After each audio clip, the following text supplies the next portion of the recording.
seguir, bora viajar. Oferecimento TAP Air Portugal, a companhia que mais voa entre o Brasil e a Europa. MBA é na FGV e MBA da FGV é na MRH.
Comenta-se por aí que tamanho é documento. Se isso fosse verdade, como é que Portugal, um país que chega a ser menor, por exemplo, que o estado de Santa Catarina, poderia guardar tantas belezas? Realmente, em termos de extensão, o território português tem somente 218 quilômetros de largura e 561 de comprimento, podendo ser percorrido de carro em um só dia. Mas quando o assunto é cultura e história mais belezas naturais, esse país se torna um gigante, oferecendo de norte a sul um patrimônio mais rico que o de muitos por aí. Quando eu canto e a chuva cai, uma nuvem de incerteza paira em mim de quando em quando.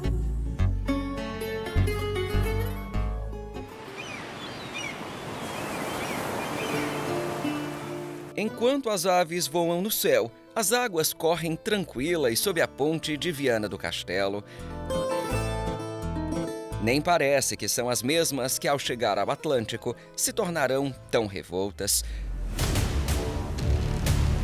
Justamente as que criaram inúmeros contratempos aos portugueses. A fúria do mar, entretanto, nunca foi capaz de detê-los. Dados seus descobrimentos e conquistas, Portugal se tornou, entre os séculos XIV e XVI, o império global mais importante do mundo. A história do país, porém, inicia antes desse período, no século XII, quando ele é fundado e o Papa Alexandre III reconhece oficialmente o Estatuto. Com o passar dos anos, Portugal cresce, redesenha suas fronteiras e experimenta dias de glórias, mas períodos de luta também. Esses foram marcados, por exemplo, pela invasão dos franceses, liderados por Napoleão Bonaparte, por uma guerra civil entre dois irmãos, por uma ditadura e, em anos mais recentes, por uma séria crise financeira e ainda pela pandemia.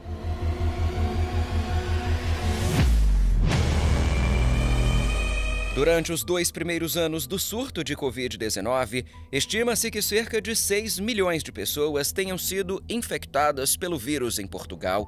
O número de mortes, quando comparado ao de outros países, entretanto, foi pequeno, não tendo chegado a 30 mil, resultado de ações rápidas do governo que não demorou a fechar as fronteiras e estabelecer diferentes períodos de lockdown. Nos 2 primeiros anos da pandemia, as restrições afastaram os turistas e os 24 milhões de visitantes de 2019 foram reduzidos no seguinte para 6,5. Foi somente em 2022 que Portugal começou a se recuperar, atingindo níveis próximos aos de antes da pandemia. O número de visitantes naquele ano foi 131% maior que o de 2021, mas ainda 9% menor que o de 2019. A recuperação estava por vir e 2023 registrou um novo recorde. No mesmo ano em que o país foi o quarto destino mais procurado do mundo no Google, Portugal recebeu 30 milhões de visitantes. Também em 2023, o país registrou 77 milhões de estadias em hotéis, alojamentos locais, pousadas e albergues. Os estrangeiros foram os responsáveis por quase 70% desse número. Como um todo, o turismo gerou 25 bilhões de euros à economia portuguesa, sendo responsável por 15% do produto interno bruto. Em 2023, Portugal recebeu 5 vezes mais turistas que o Brasil, mesmo tendo um território 92 vezes menor que o brasileiro. Enquanto o país do samba foi visitado por quase 6 milhões de pessoas, os portugueses receberam 30 milhões, segundo a Organização Mundial do Turismo. Dentre as regiões mais visitadas em 2023, a de Lisboa e a Norte se destacaram. A primeira concentrou 31% das dormidas, enquanto a do Norte e a do Alentejo, respectivamente, 20% e 15%. A mais próxima da Espanha foi ainda a que teve o maior aumento, recebendo milhões de pessoas interessadas na história, nas paisagens, mas, sobretudo, nos seus bons vinhos. Dentre as cidades que formam o norte de Portugal, várias são bastante populares entre os turistas. Outras são menos conhecidas, mas nem por isso são menores em importância. Viana do Castelo é, por exemplo, uma delas. Uma cidade que foi fundada no século XIII pelo rei Afonso III com o nome de Viana da Foz do Lima. Até meados do século XVI, ninguém da nobreza podia morar por aqui. Foi somente quando suas portas foram abertas que ela começou a enriquecer, recebendo diferentes igrejas, palácios e conventos que são hoje pontos turísticos. Localizada no extremo norte do território português, na região do Minho, Viana do Castelo é a capital do distrito que leva o mesmo nome, estando entre os rios Minho e Neiva, limitada pela Espanha, Braga e pelo Oceano Atlântico. Devido à sua posição geográfica, a cidade se destacou ao longo da história nas atividades marítimas, nomeadamente a pesca e a navegação.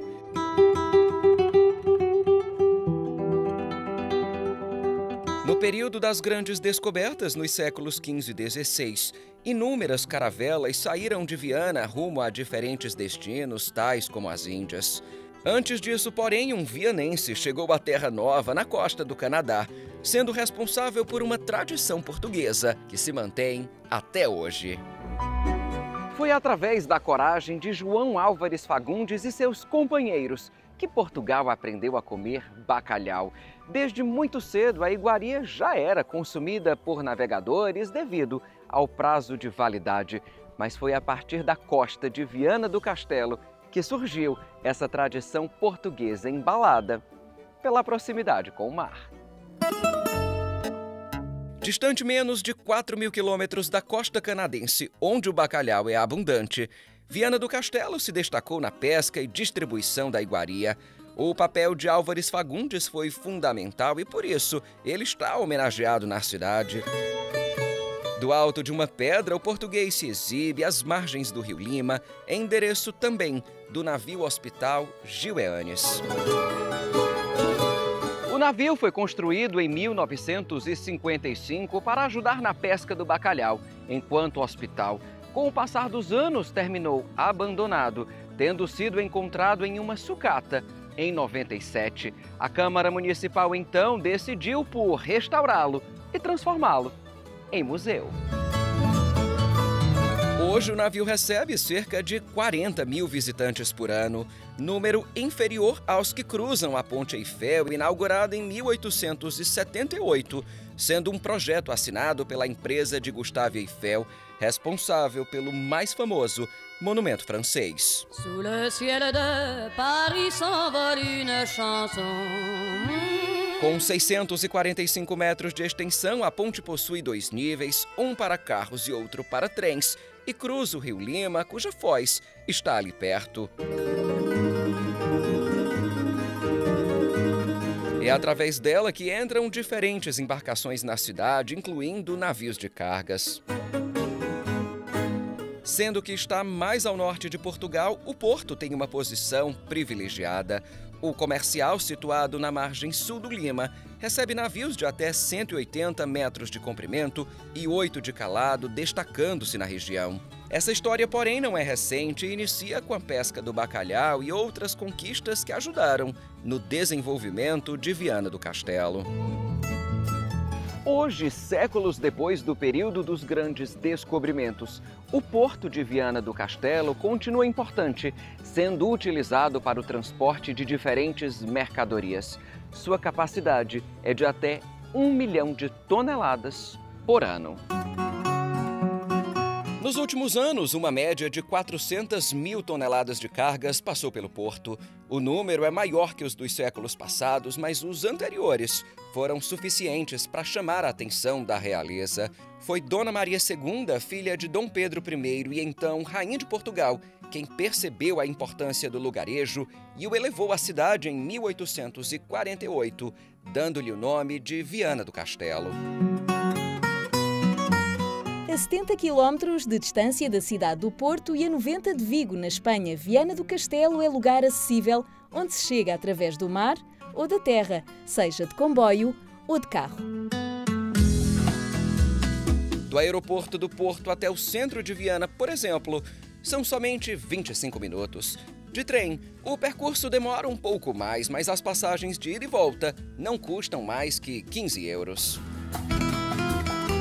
Seja de uma forma ou de outra, Viana do Castelo encanta seus visitantes. Banhada pelo rio Lima, a capital exibe uma paisagem montanhosa coberta por uma vegetação robusta. Matas de carvalhos, pinheiros e eucaliptos emolduram a cidade, que tem 319 quilômetros quadrados e onde moram 40 mil pessoas. A maioria é portuguesa e se orgulha do patrimônio local. Patrimônio que aqui não é somente cultural, mas natural e monumental. Como uma típica cidade portuguesa, Viana do Castelo tem um centro cheio de história. Voltaste, ainda bem que voltaste. É no coração da cidade onde está a catedral, construída ainda no século XV, hoje classificada como imóvel de interesse público. A poucos passos, o Museu do Traje homenageia o artesanato português. A edificação é uma das atrações da Praça da República, que ainda revela outros monumentos vianenses. Um deles é o chafariz, que transita entre o gótico e a renascença, tendo sido concluído em 1554. Hoje passa por um processo de restauração que custará 122 mil euros aos cofres públicos, um valor pequeno diante do significado que este tem para a cidade. É também na Praça da República onde está a Santa Casa de Misericórdia, instalada na Casa das Varandas, que data de 1589, sendo um exemplar renascentista com influências italianas e flamengas. Em uma das quinas do edifício está um relógio de sol que ainda é utilizado por residentes. Em suas imediações, o antigo Passos do Conselho, onde a Câmara funcionava, mantém seus arcos góticos. O centro de Viana do Castelo, por sua vez, não se resume à Praça da República, sendo formado por pequenas ruas repletas de lojas e palacetes. Turistas, principalmente espanhóis, caminham à procura do que comprar e ver. A Manuel Espregueiro oferece restaurantes e imóveis, agora à venda, resultado de obras recentes de revitalização. Mais adiante, o Largo de São Domingos aparece sendo o endereço da igreja que homenageia o santo e da casa dos Barbosa Maciel. Antes uma propriedade de veraneio, hoje é onde funciona o Museu Municipal. Em frente a ele, São Bartolomeu dos Mártires está sentado sobre um jumento, uma alusão a algumas de suas missões religiosas. Os soldados da Primeira Guerra Mundial, por sua vez, são homenageados na principal artéria da cidade, a Avenida dos Combatentes. Considerada uma das salas de visitas de Viana do Castelo, com lojas e grande fluxo, sua construção foi finalizada em 1920. Em uma de suas extremidades, a Praça da Liberdade homenageia os 25 anos da Revolução dos Cravos, que encerrou a ditadura em Portugal em 1974. Nessa mesma região, o Coração de Viana é exibido, uma referência a uma joia criada por ordens de Dona Maria I, em homenagem ao Sagrado Coração de Jesus no final do século XVIII, uma forma de agradecer pelo nascimento do filho varão. O símbolo que combina a religião com o poder da coroa é usado em diferentes espaços da cidade, demonstrando a fé do povo, fé que também fica evidente no Santuário de Nossa Senhora da Agonia, em que uma pequena capela homenageia a padroeira dos pescadores. Foram eles que, em meio às agonias sofridas em alto mar, propagaram a devoção a esse título de Maria. A primeira versão dessa capela foi construída em 1674. Ela era dedicada ao Bom Jesus do Santo Sepulcro. Em 1706, passou a ser um tributo à Nossa Senhora da Soledade. Foi somente em 1744 que recebeu o atual nome. Com o passar dos anos, ela viria a sofrer outras modificações. A festa, entretanto, que celebra a Mãe de Deus, permanece sendo realizada até hoje, sempre no mês de agosto. Ave Maria Sagrada, cheia de graça divina. No período que coincide com a solenidade da Assunção de Nossa Senhora, Viana ganha novas cores enquanto as pessoas agradecem a proteção da Virgem. A devoção do povo também se evidencia no principal monumento da cidade, o Santuário do Sagrado Coração de Jesus, que está no ponto mais alto de Viana do Castelo, podendo ser apreciado de diferentes lugares. Construído sobre o Monte de Santa Luzia, a 250 metros acima do nível do mar, o santuário é o cartão postal de Viana do Castelo, sendo de fato visto de qualquer ponto da cidade. De longe, a igreja se destaca em meio ao verde das montanhas e da floresta luxuosa. A imponência da construção chama a atenção. Em estilo neobizantino, a igreja começou a ser construída somente em 1904, mas sua história inicia séculos atrás, antes mesmo de Cristo. Relatos históricos indicam que já naquele período havia um pequeno povoado nessa região. Na Idade Média, aqui nesse local, uma capela homenageava Santa Águeda. Ela foi reconstruída no século XVII, sendo substituída cerca de 240 anos depois. Adornada por 4 torres em estilo neorromânico, a igreja de Santa Luzia exibe rosáceas góticas que são as maiores da Península Ibérica. Uma cúpula ainda coroa o monumento. Apesar de ser chamada de Igreja de Santa Luzia, o padroeiro daqui é o Sagrado Coração de Jesus, de quem os vianenses são devotos desde 1743.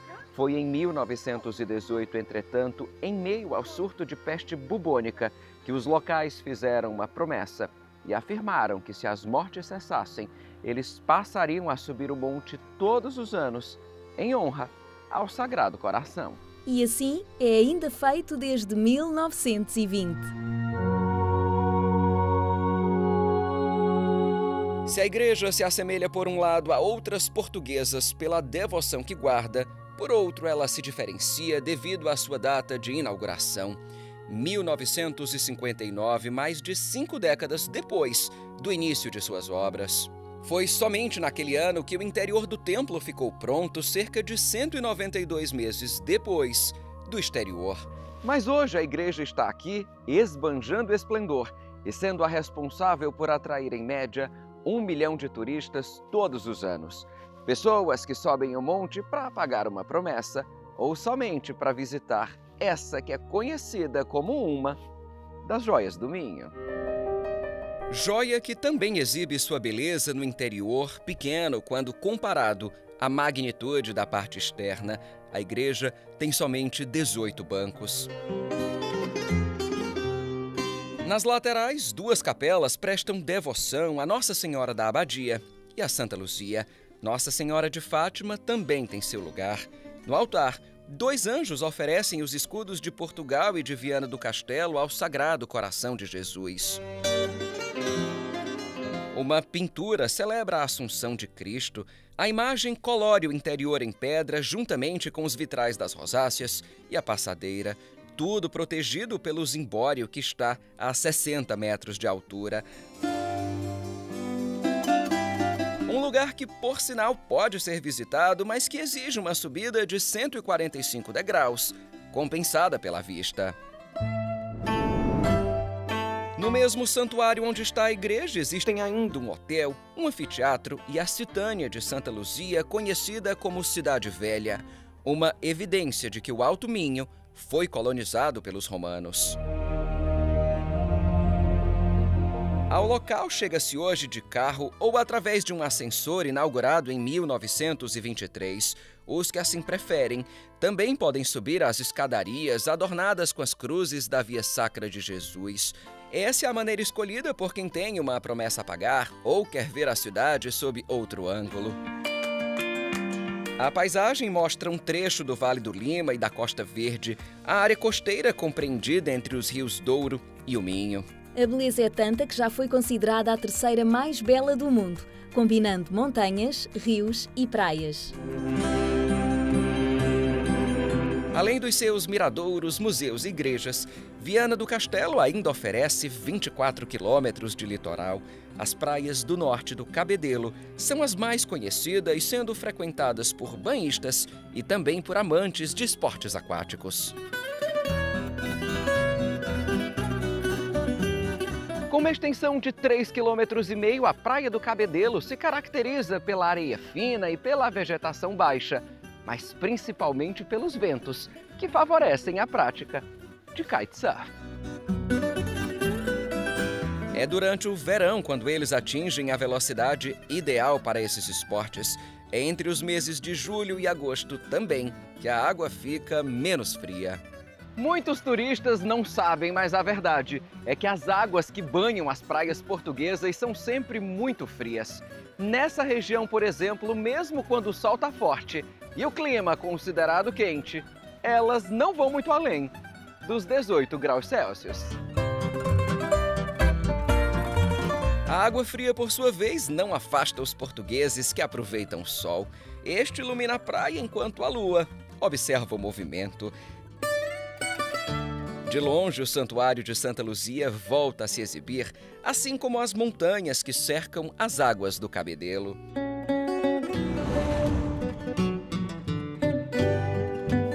Montanhas que se estendem por todo o norte de Portugal e adentram o Parque Nacional da Peneda Gerês, que vai da Serra do Gerês até a da Peneda, onde as altitudes máximas chegam, respectivamente, a 1.544 e 1.314 metros. Com uma extensão de 70 mil hectares, ele engloba as serras do Suajo e a Amarela e abrange parte dos distritos de Braga, Vila Real e Viana do Castelo.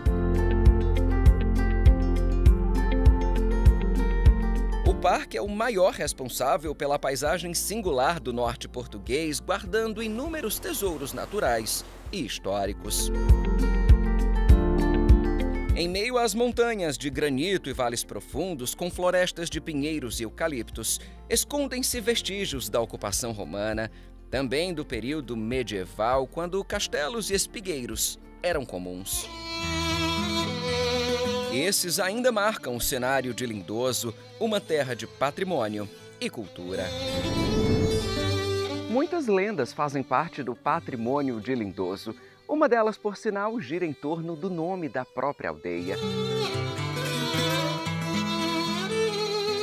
Conta-se que o rei Dom Dinis, ao visitar a região, ficou encantado com a paisagem da Serra Amarela, as margens do rio Lima e com a fortaleza que ali existia, obra de Dom Afonso III.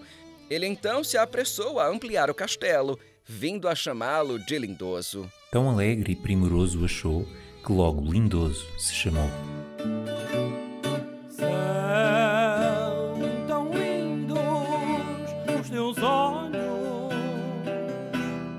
poucos, uma aldeia se formou, estando até hoje marcada pela presença do maior conjunto de espigueiros da Península Ibérica. São ao todo 64 dessas estruturas que não são monumentos funerários como muitos pensam, mas armazéns de cereal. Os de Lindoso foram construídos entre os séculos 17 e 18, sendo um retrato do espírito comunitário dos aldeões.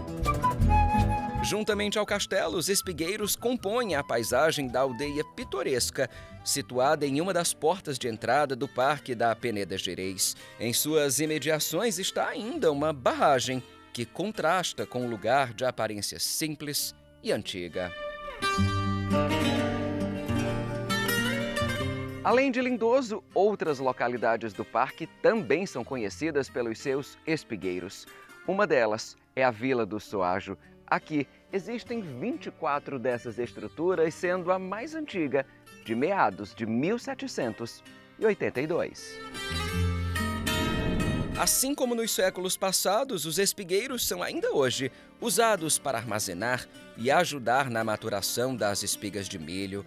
As estruturas em granito estão erguidas sobre pilares com porções arredondadas para evitar o acesso de roedores. Os da Vila do Soajo estão classificados como imóvel de interesse público e, por isso, não podem ser modificados ou vendidos, sendo utilizados somente por famílias locais, pessoas que, durante o período da monarquia, se beneficiaram da isenção de impostos ao presentear os reis com cães. Todos os anos, 5 grandes valentes cães de Soajo eram oferecidos aos reis, que de bom grado os aceitavam e retribuíam o gesto. Também em meio ao Parque Nacional, sendo outra de suas entradas, a Vila do Soajo está cercada por uma paisagem típica do norte, com cenários verdes, pontuados de amarelo. O acesso ao vilarejo é feito através de estradas sinuosas que cortam a floresta, exibindo aqui e acolá cascatas, nascentes e cachoeiras. Esse daqui é um cenário típico do Gerês. A cascata e Poço Negro do Soajo está a menos de 1 quilômetro da Vila do Soajo, encantando todos aqueles que passam por aqui.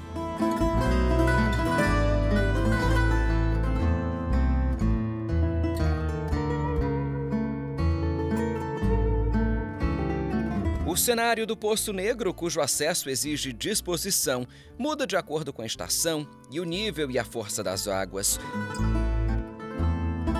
Em meio à mata densa, escondem-se diferentes criaturas. De acordo com o governo, o Parque Nacional da Peneda Gerês é o habitat de mais de 240 espécies animais e mais de 1.000 vegetais que, em muito, dependem da densa rede hidrográfica do norte.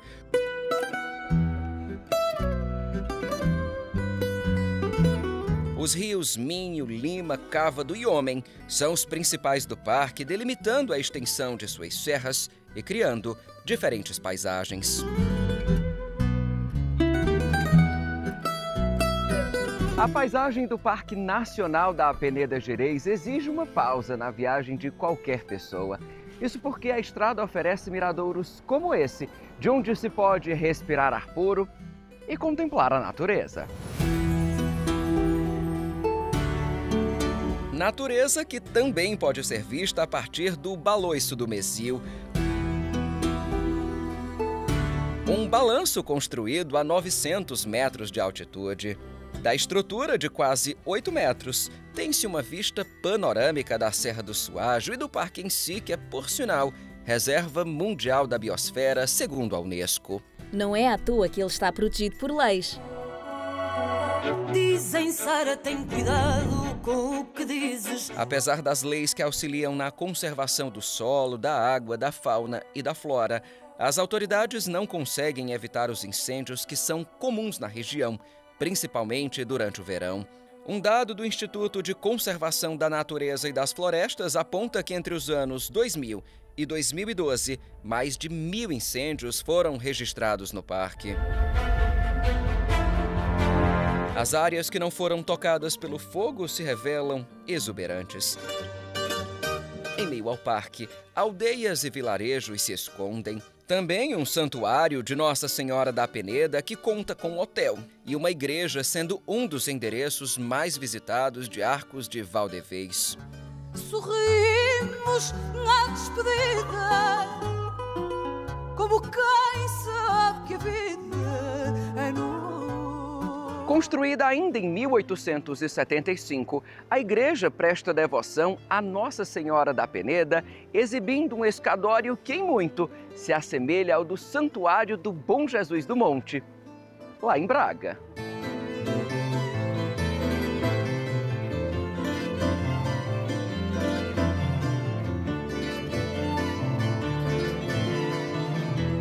A escadaria da igreja foi concluída ainda em 1861, acrescentando imponência ao templo de interior simples.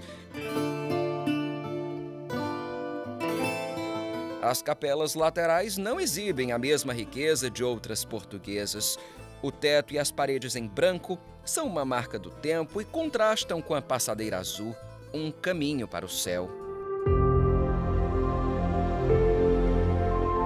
Na Capela Mor, a senhora que apareceu ainda no século XIII a uma pastorinha e curou uma mulher entrevada há 18 anos é um sinal da devoção portuguesa a Maria. Nossa Senhora do Fado, só quero cantar para ti. Assim como a fé do povo, a beleza das paisagens também se estende por todo o território português, que é de fato pequeno.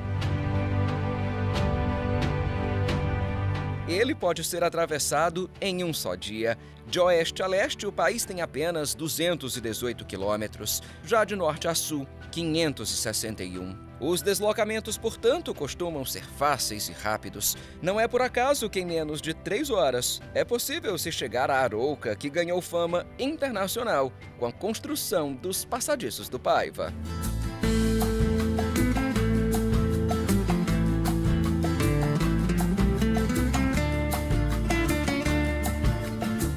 Localizados também no norte de Portugal, os passadiços do Paiva são essas estruturas aqui em madeira que se estendem pela margem esquerda do rio Paiva, oferecendo um passeio em meio à flora e fauna continentais.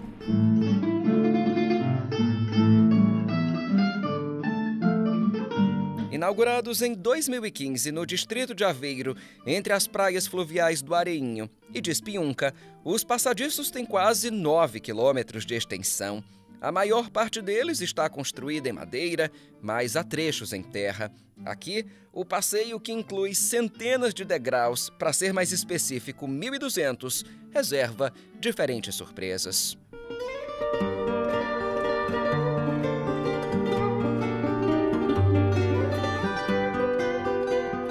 Nesse espaço de mata virgem, que é uma boa opção para quem quer escapar da correria de cidades como Lisboa e Porto, moram raposas, coelhos bravos, ouriços e javalis. Esses animais estão protegidos pelas leis locais, mas estas não impediram o incêndio que em 2015, poucos meses depois da inauguração do parque, queimou 600 metros de passarelas, obrigando a atração a fechar.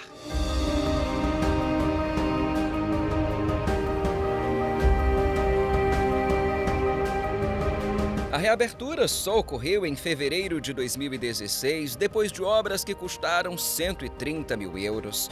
A partir daí, a entrada passou a ser controlada. Mesmo assim, as chamas voltaram a atingir o parque.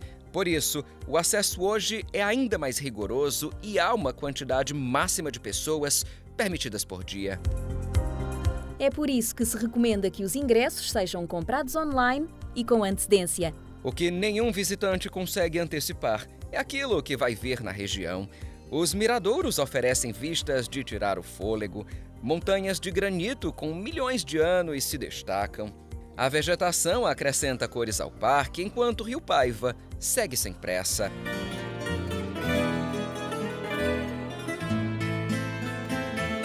Mais adiante, porém, onde seu leito fica mais estreito, ele ganha velocidade. A natureza caprichou nessa região do país, criando uma paisagem surpreendente. Que quantidade de lágrimas devo deixar cair? Que flor tem que nascer para ganhar o teu amor. Esta pode ser apreciada de diferentes trilhas que se espalham pelo parque. Umas dão em praias fluviais, outras em miradouros. Em comum, todas impõem longas caminhadas e degraus.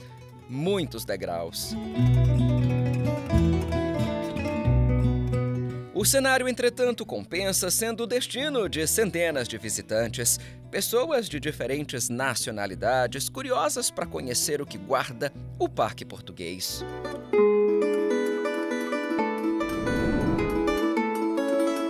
Hoje, se os visitantes têm acesso a essa beleza, é por causa dos passadiços. Sem eles, seria praticamente impossível chegar até aqui. O Arouca Geoparque é o responsável por atrair milhares de turistas todos os anos para a região, contando, portanto, com diferentes investimentos da Câmara Municipal. Somente a construção dos passadiços do Paiva custou quase 2 milhões de euros, tendo sido aprovada em 2013. Seu sucesso não demorou a ser comprovado e em 2017, uma outra atração foi inaugurada no parque, uma ponte de 516 metros sobre o rio.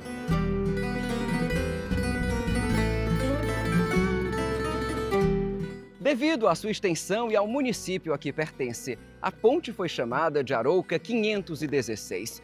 Seu nome, entretanto, não faz menção ao recorde que guarda. Ela é a maior ponte suspensa do mundo, estando 175 metros acima do rio Paiva. Já vi que tu gostas de números, Patriolino, então aponta aqui estes. A ponte tem 1,20 m de largura, sendo formada por 127 tabuleiros metálicos. Ela aguenta um peso de até 138 mil quilos, o equivalente a 1.800 pessoas. E, para que fosse construída, foram feitos diferentes cálculos. Desde a velocidade dos ventos até a resistência dos materiais, tudo foi testado em laboratório.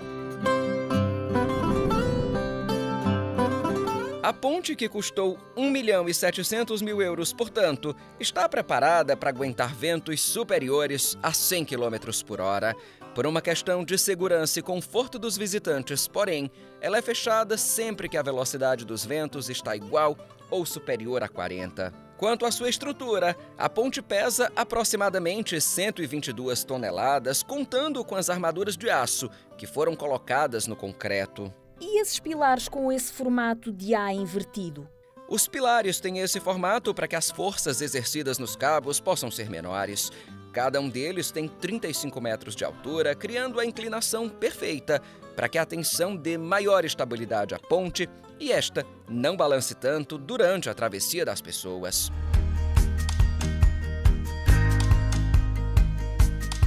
Aqueles que desejam visitar a ponte precisam ter em mente que o acesso a ela é pago e ainda tem um outro detalhe.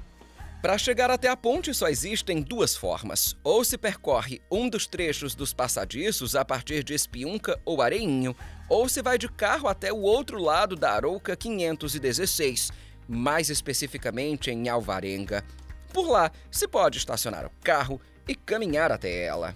O que significa que de uma forma ou de outra vai ser preciso andar. É necessário também planejar como será a sua visita. Isso porque algumas das trilhas que dão aqui na ponte têm um percurso que pode levar até 2h30 para ser finalizado. Atenção que o passeio pode ser cansativo, Patriolino. Pode ser cansativo, principalmente se o clima estiver quente. A ponte não oferece nenhum tipo de sombra, mas entrega vistas deslumbrantes como a que se tem da Cascata das Aguieiras com suas águas de fluxo constante.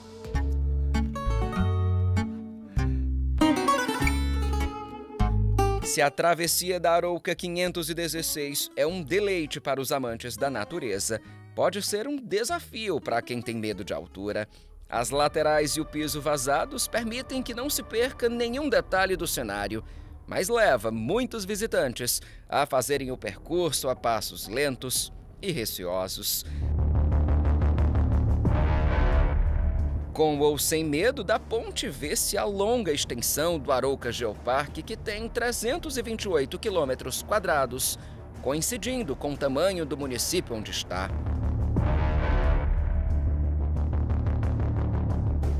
Morada de milhares de salgueiros e carvalhos e ainda fósseis que fazem dele um patrimônio geológico da humanidade, de acordo com a Unesco, o parque também é dono de diferentes prêmios.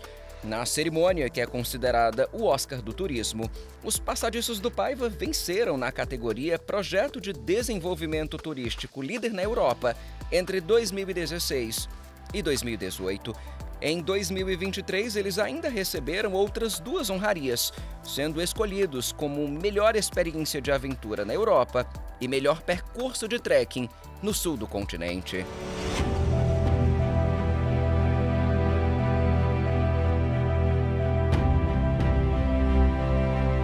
Se a paisagem do norte é digna de prêmios, a do centro português não fica atrás. A região também está pontuada por serras exibindo vales, florestas e cascatas.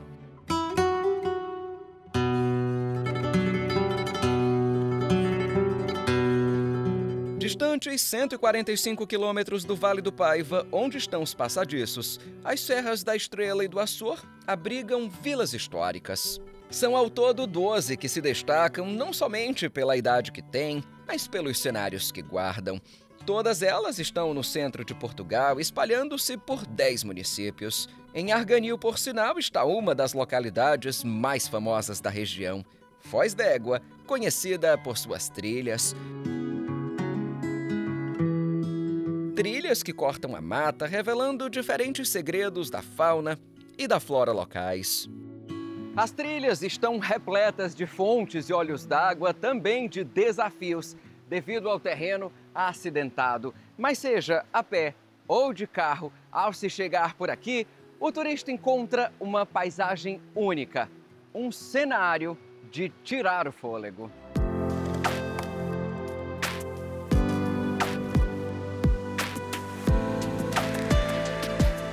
Cenário que chama a atenção não somente pelas montanhas, mas pelo verde que se mistura ao xisto, sobretudo pelas praias fluviais que se formam no vilarejo, atraindo estrangeiros e portugueses.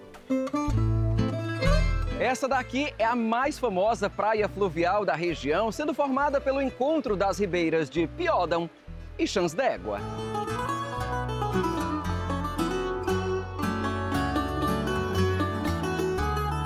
Chãs d'Égua é outro vilarejo do município de Arganil. Ambos estão nas imediações de Piódão, uma joia portuguesa que também se esconde no centro do país.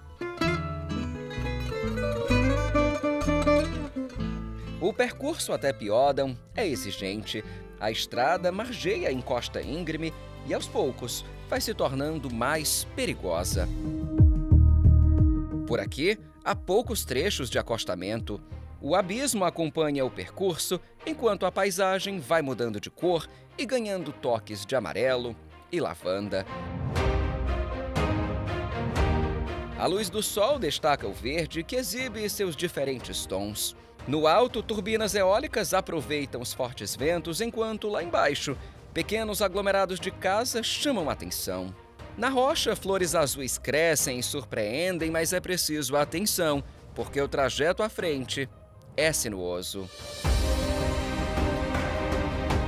Mas não há outra opção. Para se chegar a Piódão, tem que se percorrer a estrada. Estrada que sobe e depois começa a descer.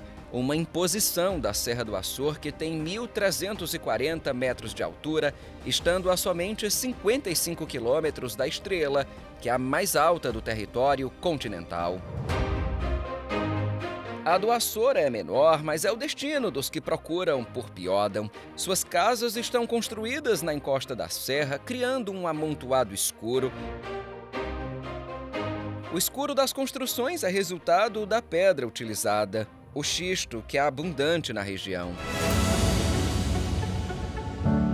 Assim como as casas, o único hotel da aldeia também é feito com xisto, sendo a primeira construção que se vê ao chegar por aqui. A vila em si está um pouco mais lá embaixo e se revela simples, quase como se fosse um capítulo esquecido da história. Minha serra,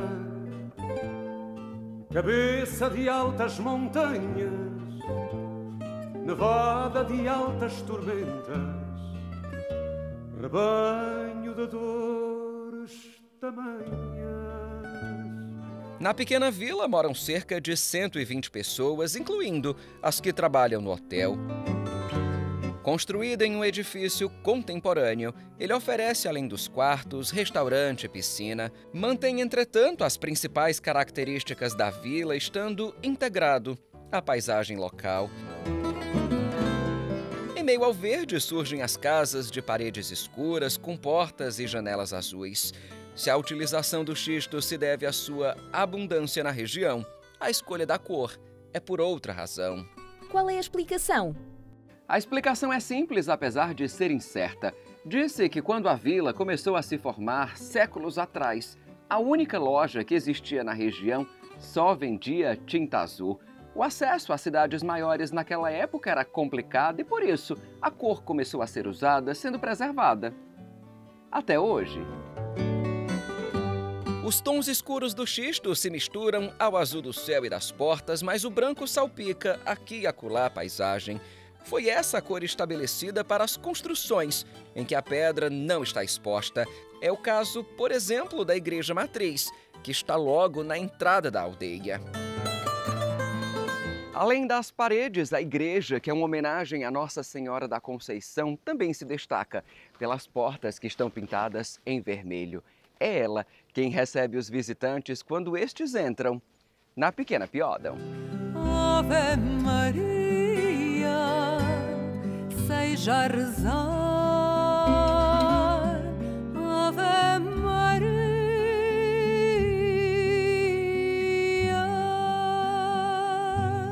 Na fachada da igreja, uma imagem revela quem é a padroeira da aldeia.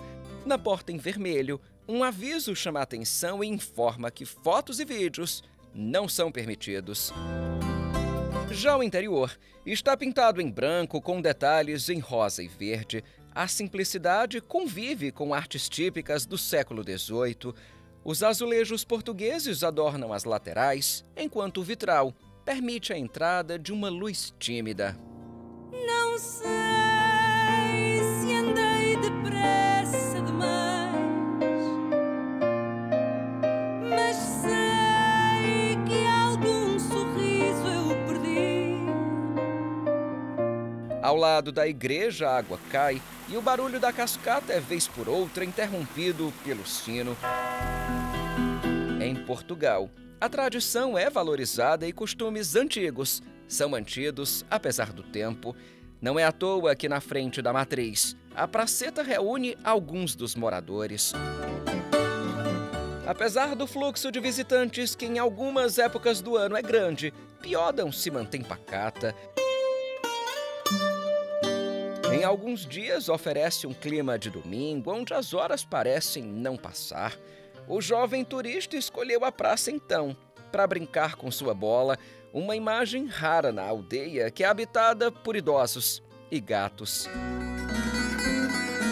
Ainda nas vielas, o musgo cresce em meio ao xisto, também nas escadas e nas paredes das casas, assim como as intrépidas margaridas, um poema da natureza, dedicado aos que sobem e descem os degraus da charmosa Piódão.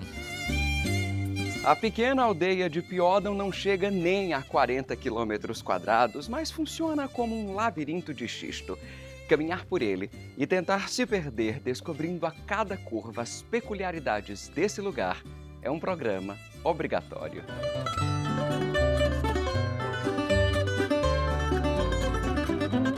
Entre uma curva e outra, pequenos detalhes nas fachadas de algumas casas chamam a atenção.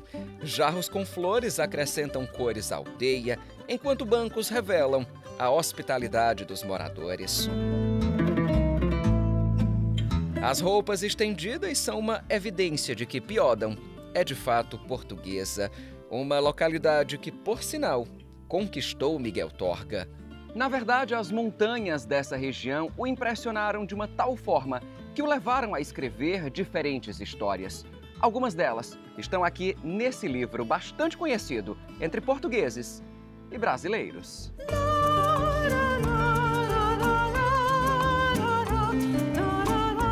Não é por acaso que em seu Contos da Montanha, Torga mostra um Portugal agrário e destaca as virtudes primitivas das personagens. Virtudes e costumes que, em parte, ainda são vistos em Piódão. Na parte mais alta da aldeia, o chafariz é comunitário. O pequeno riacho corre ali perto. No percurso, passa pela Capela de São Pedro, cuja porta, assim como as das casas, também é azul. Lá embaixo, quem chama a atenção é a das almas. Diante dela estão dezenas de oliveiras. O cultivo é feito utilizando uma técnica que ajuda no aproveitamento do solo e evita a erosão. A Ribeira de Piódão compõe a paisagem bucólica. Por aqui, o turismo é rural. Centros comerciais e supermercados, por exemplo, não existem na aldeia, somente em Arganil, a 35 quilômetros. Quem visita Piódão, entretanto, não está preocupado com compras, lojas ou supermercados. Para essa região, só vem quem quer descansar, entrar em contato com a natureza e ver paisagens singulares. Isso não significa, porém, que não seja possível comer bem e experimentar dos sabores portugueses. Piódão, apesar do tamanho, oferece diferentes restaurantes. Na praça estão alguns deles e ainda quiosques onde é possível comprar licores e aguardentes, incluindo de medronho. O fruto é comumente usado na culinária, mas ganha destaque mesmo quando transformado em aguardente, cujo teor alcoólico varia entre 40% e 50%. O processo de fabricação da aguardente de medronho exige um rigoroso controle para que o aroma dos frutos usados, que tem que estar maduros, permaneça na boca. Essa daqui, por exemplo, é produzida em Pampilhosa da Serra, que fica a 1 hora de Piódão. Ela tem 45% de teor alcoólico, sendo 2 vezes mais forte que o vinho do Porto e até 3 que o verde.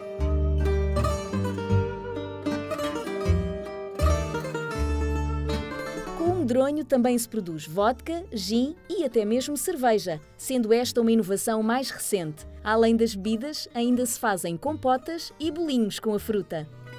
O medronho é tão tradicional em Portugal que aparece até mesmo em letras de fados. No Quimera, a fadista pede um vinho de medronho, de veneno, de beijos e suspiros.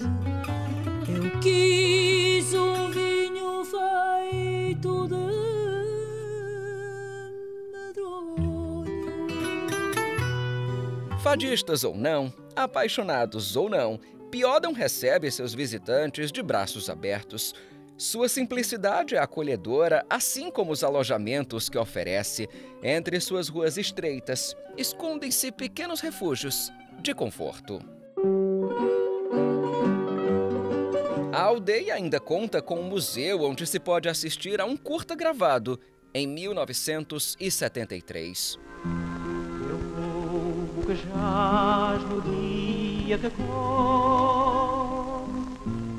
A produção contou com a participação dos próprios habitantes de Piódão, que consideram que o título, em muito, contribuiu para a promoção da aldeia.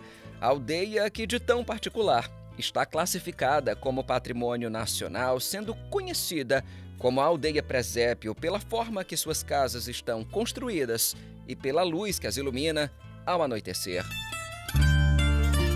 As luzes oferecem uma nova atmosfera a Piódão. Mas não demore, o sol volta a brilhar sobre os telhados de xisto e suas casas, isoladas de quase tudo. Isolamento que fez Piódão entrar para a história.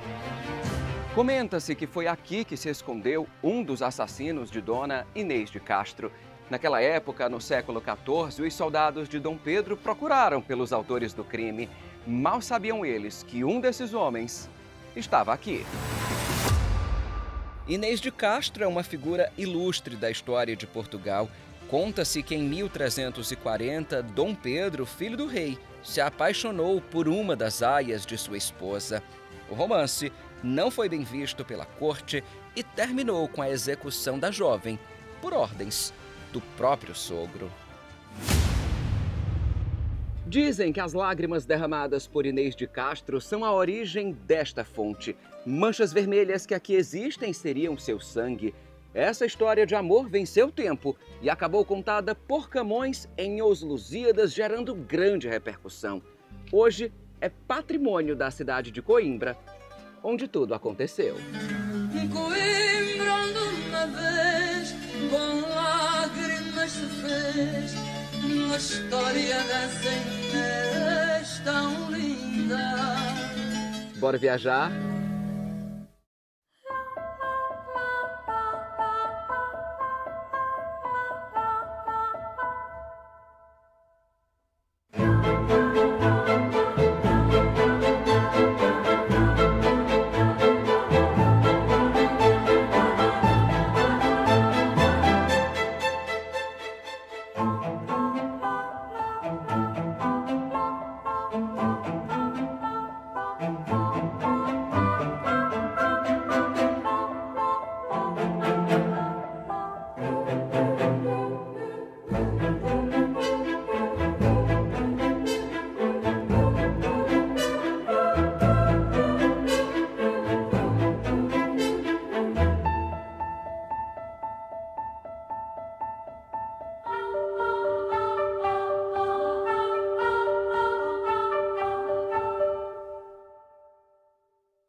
Você assistiu Bora Viajar. Oferecimento TAP Air Portugal, a companhia que mais voa entre o Brasil e a Europa. MBA é na FGV e MBA da FGV é na NRH.